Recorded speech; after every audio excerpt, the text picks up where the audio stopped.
আলহামদুলিল্লাহ আলহামদুলিল্লাহ ওয়াকাফা ওয়া সালামুন আলা ইবাদিহিল্লাযীনা ইসতাফা আম্মা বা'দ। আল্লাহ পাকের দরবারে লাখ কোটি শুকরিয়া ও সুজুদ। আল্লাহ সুবহানাহু ওয়া তাআলা আমাদেরকে সুস্থ রেখেছেন। সম্মানিত হাজিরিন, আজকে প্রশ্ন উত্তরে আমি হাজির হয়েছি।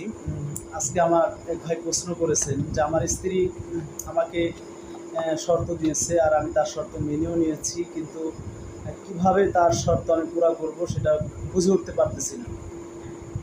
তো সেই শর্ত হলো যে প্রথম নাম্বার, আমার স্ত্রী আমাকে শর্ত তুমি সারা বছরই রোজা রাখবা।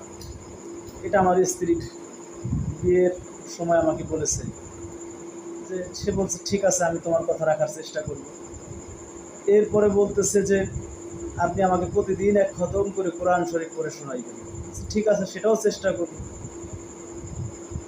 এরপরে বলতেছেন যে তুমি সারা রাত্রি নফল নামাজ পড়বা। তো বলতেছেন যে ঠিক আছে, এটাও চেষ্টা করব। প্রথমত তাকে তিনটা বিষয় তাকে বলেছেন যে আমাকে তুমি প্রতিদিন এক খতম করে কোরআন শরীফ পড়িয়ে শোনাবা। কিন্তু স্বামী তেমন শিক্ষিত নয়, কিন্তু স্বামী তো ঠিকই বলছে হ্যাঁ হ্যাঁ আমি তোমাকে প্রতিদিন এক খতম করে কোরআন তিলাওয়াত করে শোনাবো। নাম্বার 2, যে আমাকে কথা দিতে হবে যে তুমি সারা বছর রোজা রাখবা। তো স্বামী সেটাও মেনে নিয়েছে যে হ্যাঁ আমি তোমাকে সারা বছর আমি রোজা রাখবো, এটা ওয়াদা করেছি।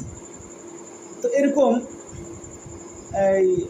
আরেকটা ওয়াদা করেছেন, সেটা হলো সে দৈনিক এশারের নামাজ থেকে নিয়ে সেটা ফজর পর্যন্ত সে যাতে তাহাজ্জুদের সময়টা কাটায়, এটাও বলেছেন সে যাতে তাহাজ্জুদ পড়ে।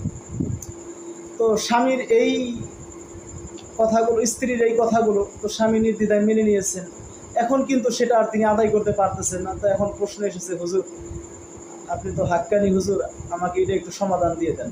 তো আলহামদুলিল্লাহ ওই ভাইয়ের সমাধানটা আমি এখন লাইভের মাধ্যমে দিচ্ছি, যাতে তার স্ত্রীর এই কথাগুলো সে বাস্তবায়ন করে দেখাইতে পারেন। এবং নবী সাল্লাল্লাহু আলাইহি ওয়াসাল্লামের যে হাদিসের ইশারা ইঙ্গিত রয়েছে, অসংখ্য হাদিস এবং হাদিসের ভাষ্য ইশারা রয়েছে, তো যেগুলো দ্বারা তার এই দায় থেকে সে মুক্ত হতে পারবে। প্রথম নাম্বার কথা হলো, তাকে বলেছেন যে তুমি আমাকে কথা দাও সারা বছর তুমি রোজা রাখবে।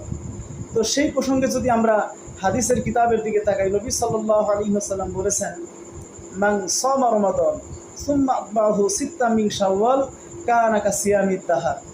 নবী সাল্লাল্লাহু আলাইহি ওয়াসাল্লাম বলেছেন যে ব্যক্তি রমজান মাসের পরে শাওয়াল মাসের 6টি রোজা রাখবে, সে যেন সারা বছর